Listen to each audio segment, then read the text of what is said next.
Well, in this video, Moron Reviews, we're going to do Creation Evolution number 3 by Dr. Sheldon Smith, Sword of the Lord. Of course, he claims that, he held true to creationism and the Bible, even when PhDs and all these other people that he was going to school with were telling him that evolution is true and creationism is wrong.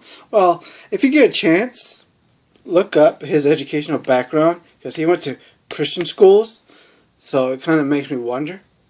Of course, feel free to like, subscribe, or dislike. I know a lot of you Christian folks are probably going to dislike.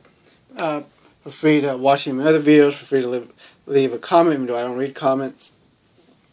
But most of this video is just rambling. It's still good to listen to, because he does spouse a lot of nonsense. Now, one thing I learned when listening to this video, because for some reason I missed it the last 2 times I listened to these videos, 1, 2, and 3, is that this was done, he gave this speech in 1981. And you remember Ray Comfort and his boyfriend Kirk Cameron, they have the thing, the crocoduck. Well, actually, I believe it was the first one or the second one. If you watch my videos, you'll see which one I mentioned in, because I will mention in one of those videos. Yes. He actually does go full crocoduck. I think it was the second one.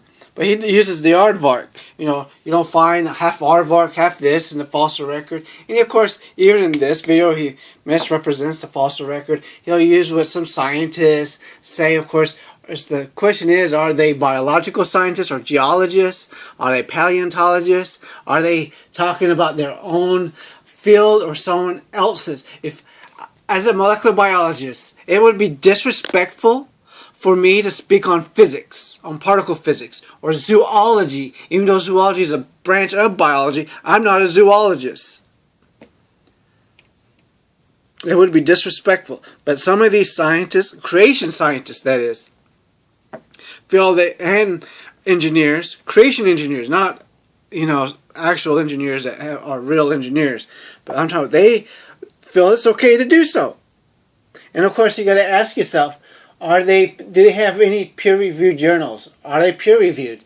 And as I said before in the last video, and I'm going to say it again in this video, where is their Nobel Prize for disproving evolution? They will get a Nobel Prize and a hell of a lot of money. Not only that, scientists will love them, because now scientists will be getting more money for themselves, for more research. You know how much grant money they'll be able to get from the government? The government would be so interested too. I mean, hell, that's a lot of money to be made if you could prove that evolution was false. I mean, come on, Sheldon Smith, get your Nobel Prize. Provide your evidence to the scientific community. Come on, why don't you do it? Ask these people that whenever you hear these so-called creationists speak, ask them why they don't get their Nobel Prize and publish in a peer-reviewed journal. Why don't they do it? It's millions of dollars they'll be making. They'll be making scientists extremely happy, because it's more money for them, more research, and they have a guaranteed job. Their jobs are more guaranteed, more stable, because they know they're getting money. Of course, he also then mentions an article in Newsweek. Well, even Newsweek, publishes this. It's a surprise. It's about punctuated equilibrium, punctuated evolution, or punctuated equilibrium, however you want to call it. Basically, instead of gradual, slow, it's quick. Evolution is quick. Now, that's pretty much debunked. Not only that, most scientists did not support that. And the fact is, it's in Newsweek. It's not in a peer-reviewed journal. So why is this guy using Newsweek like it's an authority in science? It is not. There is no authority in science. And of course he uses a giraffe, long neck, the blood pressure will blow up the brain, but there's a little neck that soaks up the blood. You can read Richard Dawkins, his books. He explains that, The Great Show on Earth and several others. And there are other scientists like Jerry Coyne. People like them. There's a lot of good books on evolution. And I do recommend you read books on both creationism and evolution. You may wonder why. It's because you do want to know how the other side thinks. And, it's kind of hilarious, because the best they never try to prove creation. Never. You will never hear these people try to prove creation. Ever. What they will do is take shots at evolution. And you know how it is. You know the general rule. If you can't prove your point, you attack your opponent.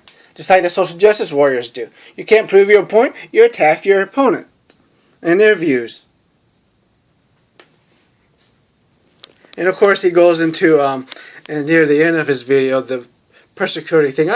Being persecuted. I have people every week telling me they're getting persecuted at work and all this, in school, because they're Christian. Everyone says, well, you're Christian.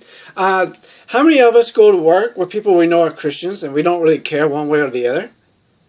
It's when they try to force their views on you that you care. Because I've known somebody, a relative, that tried to get me to become a Christian a long time ago. Yeah, I was a Christian at one time, but not at that time, not in my teen years. And got tired of it. You get tired of it, and then of course this person's response is, see how I'm being persecuted by my family. No, you're trying to get everyone in the family to fall for your religion. Sorry, but that's not going to happen.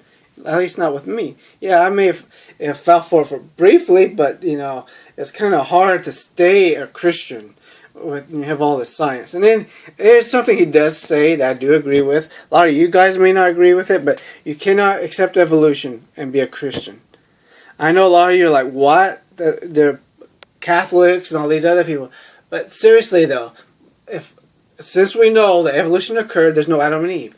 Well, not only does the Bible, especially the Jewish part of the Bible, give you the genealogy of everybody all the way back to Adam and Eve. That means those Jews lied about everything. Not only that, there's no original sin. Because Adam and Eve didn't eat that apple. Therefore, there's no sin could have been in the world. Therefore, there's no reason for Jesus. And there's, of course, more to it. I'm not going to get into it because I really could care less. But this video, these 3 videos were interesting. I do suggest, if you can, get off on Sword of the Lord. I wish Aronra, Aronra, people like him and Logic and, Armored Skeptic and Bible Reloader would take, get a hold of these videos and, debunk them, because they'll do a whole lot better than I can. I don't have the budget to do what they do. I mean, the best I can do is with a cell phone videotaping myself, listening to myself.